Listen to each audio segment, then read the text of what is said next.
O erro não foi o beijo. O erro foi pensar que podia voltar a ser o mesmo depois dele.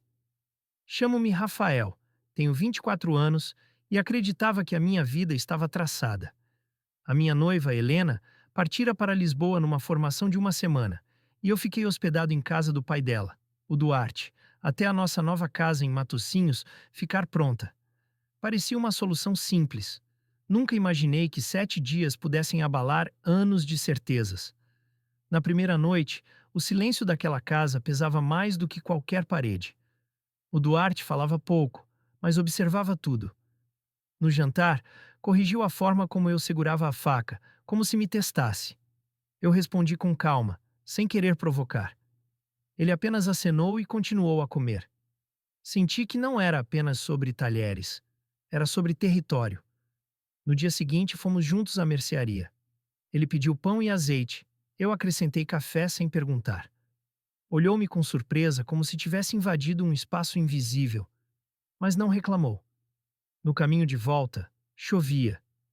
Ele caminhava rápido, e quando tropecei no passeio escorregadio, segurou-me pelo braço. O contacto durou mais tempo do que precisava. Fingimos que não aconteceu. À noite, a luz do corredor fundiu-se. Ele mostrou-me o interruptor certo e a sua mão roçou a minha. Uma faísca percorreu-me o corpo, mas calei-me. Não era altura, nem lugar. Deitei-me a repetir para mim mesmo. É apenas o pai dela, nada mais. Mas a casa parecia ter outros planos. No terceiro dia, faltou a eletricidade durante um temporal. Ficamos na sala, apenas com a chama de uma vela entre nós.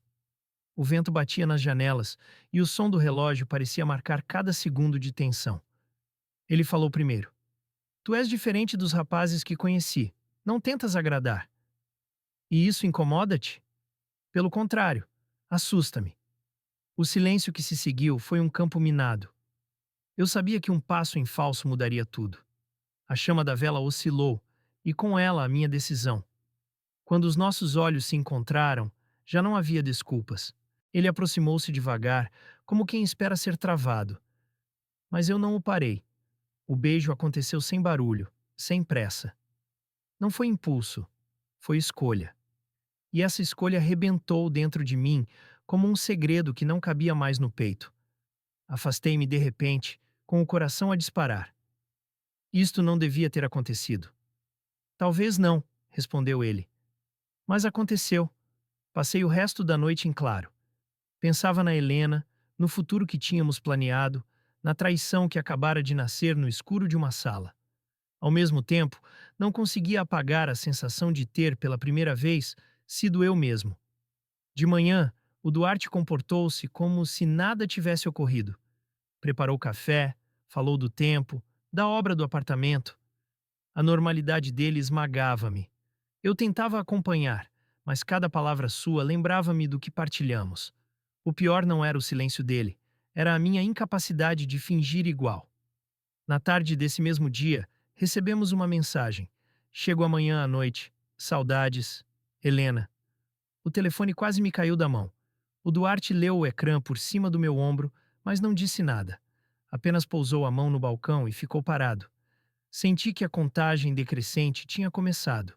Passei o resto do dia dividido entre dois mundos: o da promessa feita a Helena e o da verdade que nascera sem pedir licença. O relógio marcava horas normais, mas dentro de mim, cada minuto parecia uma sentença. Quando a noite caiu, o Duarte bateu à porta do meu quarto. Posso? Assenti, sem conseguir falar. Ele entrou, encostou-se à ombreira e disse: Não vou pedir desculpa pelo que aconteceu. Olhei-o, incapaz de responder.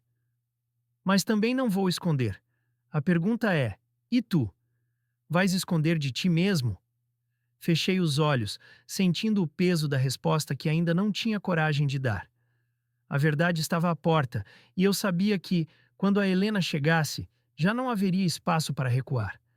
O dia da chegada da Helena aproximava-se como uma sentença. Tentei ocupar-me com trabalho, mas cada notificação no telemóvel parecia um aviso. O Duarte mantinha-se calado, mas a presença dele era insuportavelmente intensa. Não havia discussões nem gestos explícitos, apenas o peso de algo que não podia ser desfeito. À tarde, ele quebrou o silêncio. Podes fingir que nada aconteceu, mas quando ela entrar por aquela porta, vais ter de escolher. Não é assim tão simples. É exatamente assim. À noite, recebi nova mensagem da Helena. Estou no comboio. Chego em 2 horas. As mãos tremeram-me ao escrever OK. O Duarte observou-me sem disfarce. Queres que eu desapareça? Perguntou. Queria que isto não tivesse acontecido. Mas aconteceu. E agora? Não respondi. Saí de casa, andei pelas ruas úmidas do porto tentando encontrar ar. O rio cheirava a ferrugem e maresia. Caminhei até a ponte, olhei para a água escura e pensei em saltar do tempo, voltar atrás uns dias. Mas não havia como. Quando regressei, a mala da Helena já estava no corredor. Ela surgiu com um sorriso cansado, abraçou-me com força. O Duarte manteve-se à distância, rígido. A tensão era tão densa que quase sufocava. Jantamos em silêncio. Ela falava do curso, das palestras, dos colegas novos. Eu assentia, respondia com frases curtas. O Duarte não abriu a boca. Depois, ela percebeu. O que se passa? Perguntou, pousando o garfo. Nada. Respondi demasiado rápido. Claro que se passa. Estás estranho. E vocês os dois? Olhou de um para o outro. Parecem inimigos. Não consegui sustentar o olhar. Levantei-me. Preciso de falar contigo a sós. No quarto, fechei a porta. O coração martelava. Helena, aconteceu uma coisa. O quê? Eu traí-te.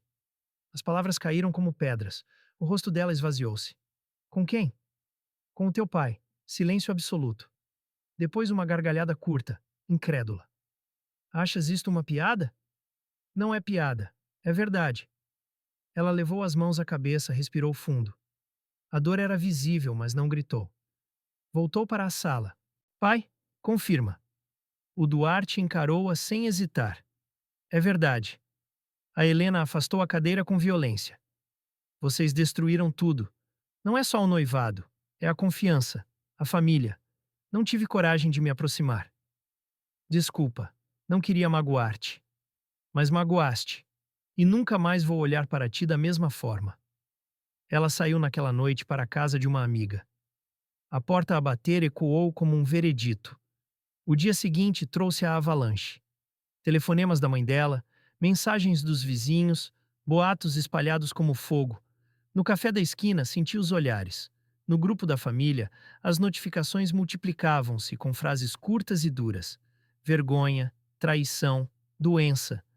Não respondia nada. O Duarte perdeu um contrato de trabalho quando a história chegou à empresa. Eu fui bloqueado por amigos em comum. A Helena cortou contato.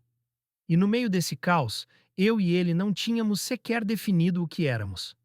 À noite, ele disse: Se quiseres ir embora, compreendo. Ir para onde? Tudo já ardeu. Podemos pelo menos não fugir. Aceitei. Ficamos em silêncio, sem planos, apenas com a certeza de que nada seria como antes. O preço da verdade tinha chegado, e ainda nem sabíamos quanto custaria no total. A semana que se seguiu foi uma sucessão de portas fechadas. A Helena não atendeu chamadas, não respondeu a mensagens. As amigas dela bloquearam-me nas redes sociais. O Duarte tentava manter uma rotina, mas até o som da chaleira parecia acusatório. Na rua, os olhares queimavam. Um vizinho que costumava cumprimentar desviou o rosto. No supermercado, ouvi um murmúrio atrás de mim. É aquele rapaz. Senti o chão estreitar-se. No trabalho, o chefe chamou-me ao gabinete. Rafael, há comentários a circular. Isto está a afetar a empresa.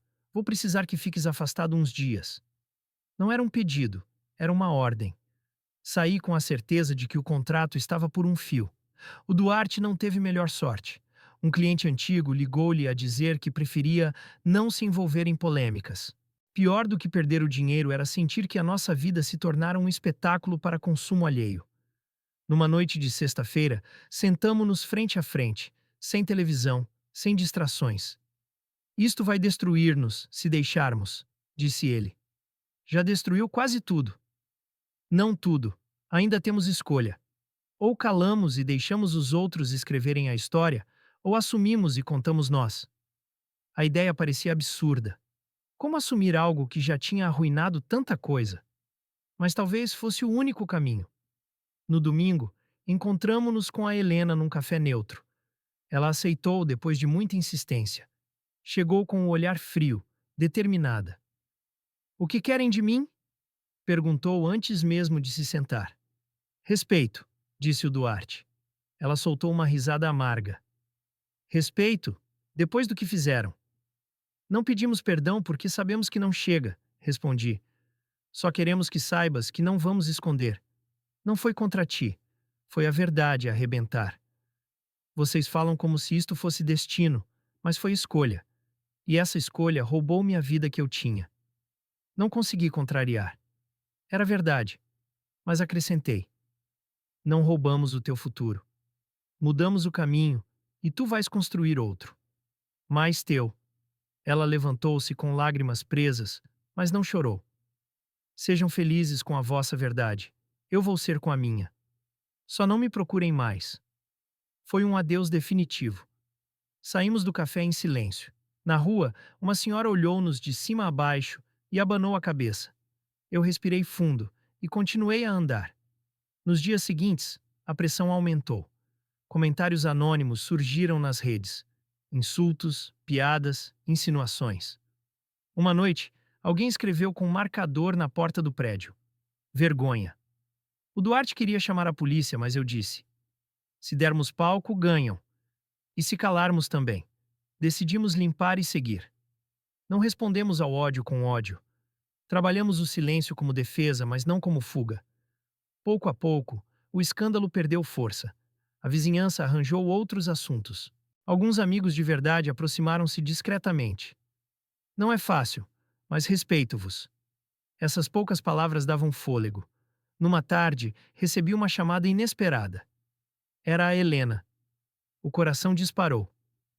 Não quero voltar atrás, disse ela. Só quero dizer que vou bem. Estou a estudar, estou a reencontrar-me. Não vos perdoo, mas já não vos odeio. Agradeci em silêncio. Quando desliguei, percebi que a ferida dela começava a cicatrizar, mesmo que a nossa nunca fechasse por completo. Nessa noite, o Duarte falou: nunca planeei isto. Nunca imaginei sentir o que sinto. Mas agora que começou, não quero voltar a viver uma mentira. Nem eu. Então vamos assumir, custe o que custar. Olhei para ele e percebi. O preço ainda não estava pago. Mas pela primeira vez, sentia que já não caminhava sozinho. Os meses seguintes foram um teste diário à resistência. Já não havia explosões de raiva à nossa volta, mas havia murmúrios constantes. Cada saída à rua era um exercício de ignorar olhares e sussurros. No início custava-me, depois aprendi a respirar fundo e seguir. O Duarte tentava reconstruir o trabalho perdido. Um colega antigo ofereceu-lhe pequenas obras, quase como quem testa até onde podia ser visto ao lado dele. Ele aceitava sem reclamar. Não é o que eu fazia antes, mas é o que tenho agora, disse-me. É o suficiente para começar outra vez. No meu caso, a empresa cortou-me definitivamente. Passei semanas a enviar currículos. Algumas entrevistas corriam bem, até alguém reconhecer o meu nome. O silêncio posterior dizia tudo. Num café de bairro, consegui um trabalho temporário como designer freelancer. Pagava pouco, mas mantinha-me ativo. A relação entre nós era estranha, não havia espaço para romantismo fácil. Partilhávamos refeições, contas e silêncios longos. Às vezes encostávamos as mãos sobre a mesa, outras vezes afastávamo-nos sem dizer nada. O que nos unia não era euforia, era teimosia, a recusa em voltar à mentira. A Helena manteve a distância. A única notícia vinha através de uma tia dela que vivia no Porto. A tua ex-noiva está a estudar outra vez. Parece mais calma. Havia uma ponta de censura no tom, mas também reconhecimento. Fiquei aliviado por saber que ela seguia em frente, mesmo sem nós. Um dia, durante uma ida à pastelaria, dois homens mais velhos comentaram alto de propósito: olha os corajosos.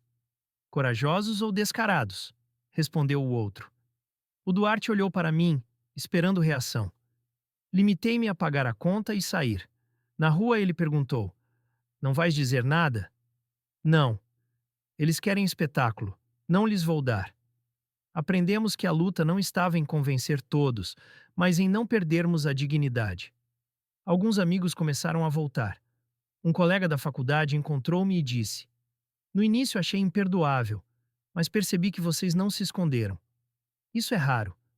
Essas palavras, poucas, mas sinceras, deram-me mais força do que qualquer discurso. À noite, o Duarte confessou: Penso muitas vezes se valeu a pena. E o que respondes a ti mesmo? Que não sei, mas sei que não conseguiria voltar atrás. Eu também não. A ferida da Helena continuava a ser a parte mais pesada. Saber que a magoamos de uma forma irreversível era o que mais doía. E mesmo assim, ela mostrou mais coragem do que muitos. Não nos insultou, não nos expôs. Apenas escolheu seguir outro caminho. Com o tempo, a hostilidade começou a diminuir. Não porque nos aceitaram, mas porque encontraram outras histórias para comentar. A vida da vizinhança move-se rápido. O escândalo de ontem é esquecido quando aparece um novo. Ainda assim, algumas marcas ficaram. Houve familiares que nunca mais falaram conosco. Houve convites que deixaram de chegar. Mas, estranhamente, isso também trouxe uma forma de liberdade. Já não precisávamos fingir em jantares, já não tínhamos de sustentar versões inventadas de nós próprios. Numa noite de outono, caminhávamos junto ao rio. O Duarte parou, encostou-se ao parapeito e disse: Lembro-me do primeiro dia em que entraste naquela casa. Achei que eras só o namorado da minha filha. Nunca pensei que virias a ser isto. E arrependes-te? Ele demorou a responder. Arrependo-me de ter magoado a Helena, mas não de ter encontrado alguém que me obrigou a ser honesto. Ficamos ali em silêncio, com o som da água a preencher o que não conseguíamos dizer. Percebi que, apesar de tudo, ainda havia futuro. Não seria fácil, não seria perfeito, mas seria nosso. Um ano passou. O escândalo que nos tinha consumido já não era conversa diária. As pessoas encontraram outros alvos, outras histórias para julgar. Ainda havia quem nos olhasse de lado, mas já não importava tanto. O que antes parecia insuportável transformou-se em ruído distante. A Helena reconstruiu a vida dela. Soube por conhecidos que estava a viver em Lisboa, a terminar o mestrado e a dar aulas de apoio a alunos mais novos. Uma vez mandou-me uma mensagem curta. Não volto atrás, mas também não guardo raiva. Espero que tenham encontrado paz. Li aquelas palavras várias vezes. Não era perdão, mas era libertação. Para mim e para o Duarte, a vida ganhou outro ritmo. O trabalho dele começou a estabilizar pouco a pouco, com clientes que não se deixavam guiar por boatos. Eu consegui alguns contratos de design, pequenos mas regulares. Já não tínhamos medo de mostrar que vivíamos juntos. Não andávamos de mãos dadas pela rua a provocar ninguém, mas também não escondíamos. A verdade já não era segredo, era rotina. O mais difícil foi aprender a conviver com as marcas invisíveis. Havia dias em que me culpava mais uma vez pelo que aconteceu a Helena, e o Duarte também carregava o peso. Mas nesses momentos, lembrávamos um ao outro que assumir as consequências era a única forma de não nos afundarmos.